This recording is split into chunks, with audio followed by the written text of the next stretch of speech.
রাস্তার ধারে একটি প্লাস্টিকের পাটি বিছিয়ে বসে আছেন এক বৃদ্ধা নারী। সামনে রাখা ঝুড়িতে হলুদ আর সবুজ রঙের মিষ্টি আম। দূর দূরান্ত থেকে মানুষজন আসছে, কেউ থেমে দেখছে, কেউ কিনছে না, কেউ দু চোখ ভরে তাকিয়ে থাকছে। হাতের তালুতে রোদে পাকা আম আর দু চোখে ক্লান্তির ছাপ। ৬২ বছরের জাহানারা বেগম এসেছেন রংপুর থেকে লালমনিরহাটে।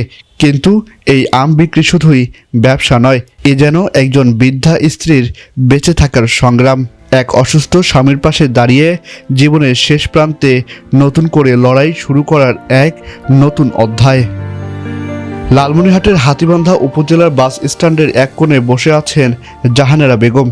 ট্রেনে করে প্রায় ২ মণ আম এনেছেন রংপুরের মিঠাপুকুর থেকে। স্বামী নয়া মিয়ার অসুস্থতার আর ওষুধের খরচ মেটাতে তিনি এভাবেই রোজ ভোরে বের হন ঘর থেকে। প্রায় ৫ বছর আগে এখানে আম বিক্রি করতেন তার স্বামী নয়া মিয়া। হঠাৎ করেই শরীরে বাসা বাঁধে কঠিন রোগের। সে সময় থেকেই সংসার আর চিকিৎসার দায়িত্ব কাঁধে তুলে নেন জাহানারা বেগম। আমার স্বামী অসুস্থ, মেডিকেল ভর্তি করাশোনা মেডিকেল ঢাকা নির্ভর করেছিল, হাড়ের সমস্যা।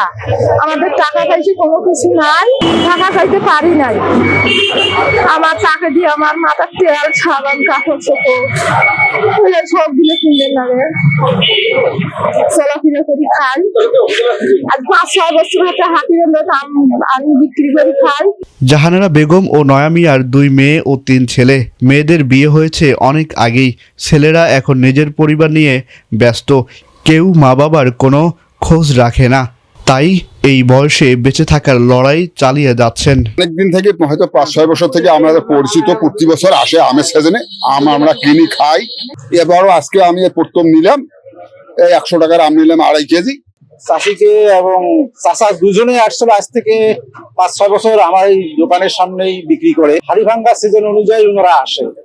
চাষা অসুস্থ, চাষির বর্তমান অনেকক্ষণ থেকে টেনশনে করছে। এখন চাষা অসুস্থ, চাষির আমের যে বেচাইবে, এই বেচে চাষির আমি শুনলাম চাষির মেলা টাকা লস। এ গল্প শুধু এক নারীর নয়, এটি হাজারো অবহেলিত প্রবীণ মানুষের গল্প, যারা পরিবার, সমাজ কিংবা রাষ্ট্রের চোখের আড়ালে বেঁচে থাকেন নিজের মতো করে। জাহানারা চান না সহানুভূতি, তিনি চান শুধু স্বামীর চিকিৎসা যেন আর থেমে না থাকে। আহসান সাকিব, লাল সবুজ প্রকাশ, নিউজ ডেস্ক।